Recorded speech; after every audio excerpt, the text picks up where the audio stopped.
తెలంగాణలో 17 లోక్సభ స్థానాలకు పోలింగ్ ప్రక్రియ ప్రశాంతంగా ముగిసింది. ఈ ఎన్నికల్లో రాష్ట్ర వ్యాప్తంగా 62.77% ఓటింగ్ నమోదైంది. ఉదయం 7 గంటలకు ప్రారంభమైన పోలింగ్ సాయంత్రం 6 గంటల వరకు ప్రశాంతంగా కొనసాగింది. పలు పోలింగ్ కేంద్రాల్లో 6 గంటల్లోపు నిల్చున్న ఓటర్లకు ఓటు హక్కు వినియోగించుకునేందుకు ఎన్నికల అధికారులు అవకాశం కల్పించారు. దీంతో కొన్ని చోట్ల రాత్రి వరకు క్యూలైన్లో నిలబడి ఉన్న ఓటర్లు తమ ఓటు హక్కును వినియోగించుకున్నారు. ఇక మావోయిస్టు ప్రభావిత ప్రాంతాలైన 13 అసెంబ్లీ నియోజకవర్గాల్లో సాయంత్రం 4 గంటలకు పోలింగ్ ముగిసింది. సాయంత్రం 4 గంటలకు క్యూలైన్లో నిల్చున్న వారందరికీ ఓటు వేసేందుకు అధికారులు అవకాశం ఇచ్చారు. కేంద్రం ఎన్నికల సంఘం వెల్లడించిన వివరాల ప్రకారం మహబూబాబాద్ పార్లమెంటు స్థానంలో 69.06% నమోదైంది. పెద్దపల్లిలో 65.59% నమోదైంది. ఇక ఆదిలాబాద్ లో 71.42, కరీంనగర్ లో 69.52, నిజామాబాద్ లో 68.44% నమోదైంది. అటు జహీరాబాద్ లో 69.7%, మెదక్ లో 71.75, మల్కాజ్గిరిలో 49.63గా నమోదైంది. 46.5%, హైదరాబాద్ లో 44.84%, చేవెళ్ల 53.25, మహబూబ్ నగర్ లో 65.39% నమోదైంది. మరోవైపు నాగర్ కర్నూలులో 62.33, నల్గొండ 74.15, భువనగిరి 74.49, వరంగల్ 63.7, ఖమ్మంలో 75.3% నమోదైంది.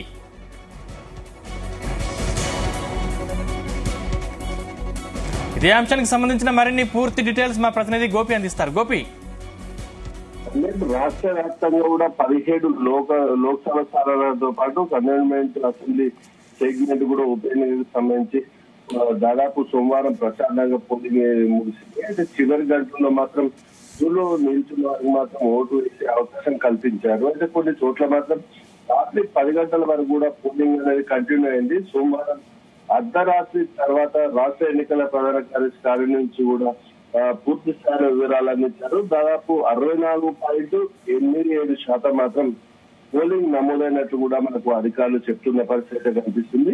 దాదాపు పోలింగ్ మాత్రం అత్యధికంగా భువనగిరిలో 76.47% నమోదైనట్లు తెలుస్తుంది. అదేవిధంగా ఖమ్మం, నల్గొండ, మెదక్, జహీరాబాద్ తో పాటు మరో 7 సెగ్మెంట్లలో మాత్రం 70%కు పైగా ఓటు కూడా క్రాస్ ఓటింగ్ దాదాపు నమోదైనట్టు కూడా తెలుస్తుంది. అయితే దాదాపు చేవెళ్ల, మల్కాజ్గిరిలో మాత్రం 55% మాత్రమే ఓటు నమోదైనట్టు కూడా అధికారులు వెల్లడించారు. హైదరాబాద్, సికింద్రాబాద్ లో మాత్రం 50% కూడా పూర్తి స్థాయిలో ఓటింగ్ అనేది దాటలేదని చెప్పేసి తెలుస్తుంది. ఏదేమైనప్పటికీ కూడా చిన్న చిన్న చెదురుబాటు ఘటనల మీద పూర్తి స్థాయిలో మాత్రం ప్రశాంతంగా ముగిసినట్లు కూడా అధికారులు వెల్లడించారు. కొన్ని చోట్ల మాత్రం ఈ కేసులు కూడా ఎన్నికల నిబంధనలకు విరుద్ధంగా పాటించిన వారి మాత్రం కేసులు నమోదు చేశారు. అది కొన్ని చోట్ల ఇటు ఉమ్మడి కరీంనగర్ జిల్లాలతో పాటు ఇతర జిల్లాల్లో కూడా ఇటు సోషల్ మీడియాలో కూడా ఇటు ఓటింగ్ వేస్తూ కూడా ఫోటోలు, సెల్ఫీలు దిగి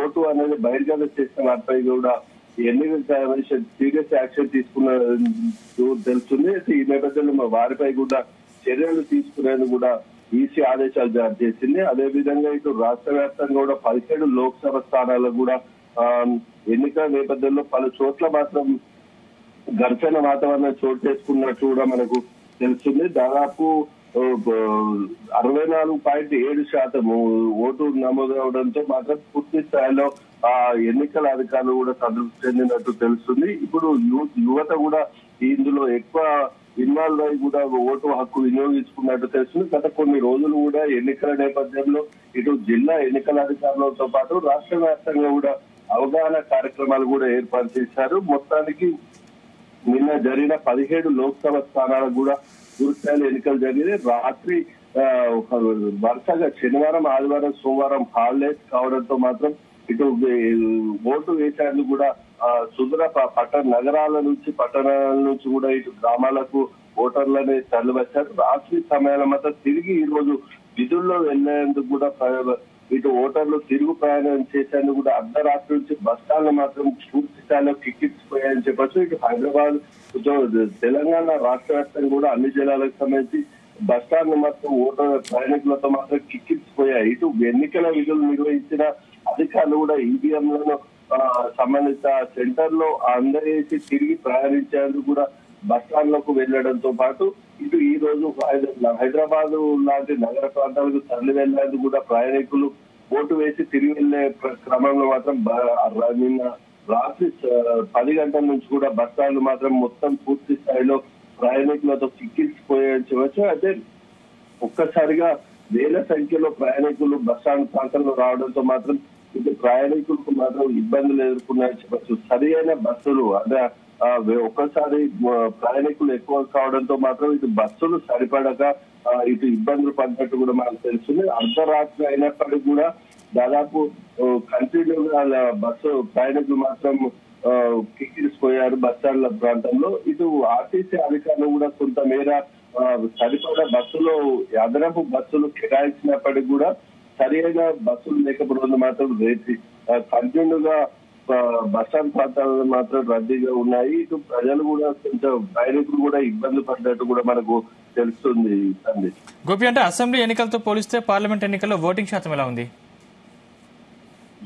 దాదాపు గత ఎన్నికల్లో కూడా ఇది అసెంబ్లీ ఎన్నికలకు సంబంధించి ప్రస్తుత ఈ ఎన్నికలకు సంబంధించి కూడా దాదాపు కొంతమేర 1-2% కూడా పోలింగ్ శాతం అనేది పెరిగినట్టు కూడా మనకు తెలుస్తుంది. అసెంబ్లీ ఎన్నికల్లో కూడా అవగాహన కార్యక్రమాలు చేపట్టినప్పటికీ కూడా కొంతమేర అసెంబ్లీ ఎన్నికల్లో ప్రజలు ఓటర్లు మాత్రం అనాసక్తి చూపారు. పార్లమెంట్ ఎన్నికల్లో దేశ భవిష్యత్తు కోసం మాత్రం ఇది యువత కీలకంగా ప్రకటించి ఇటు పూర్తి స్థాయిలో కూడా ఓటు హక్కు వినియోగించుకునేందుకు కూడా ఏర్పాటు చేశారు. ఎండలోను వేడిని కూడా తట్టుకోలే శక్తి ఉండేందుకు కూడా ఈసీ కూడా దాదాపు 1 అవర్ 5 గంటలకు పోలింగ్ ముగిసాల్సింది కూడా సాయంత్రం 6 గంటల వరకు కూడా దాన్ని పోయించారు. అంటే ఈ నేపథ్యంలో మాత్రం మధ్యాహ్న సమయంలో మాత్రం కొంత మందకొడిన సాగినప్పటికీ కూడా పూర్తి స్థాయిలో మాత్రం అసెంబ్లీ ఎన్నికలకు ఈసారి ఎన్నికలకు మాత్రం పూర్తి స్థాయిలో మాత్రం కొంతమేర ఓటింగ్ శాతం అనేది పెరిగినట్టు కూడా మనకు తెలుస్తుంది.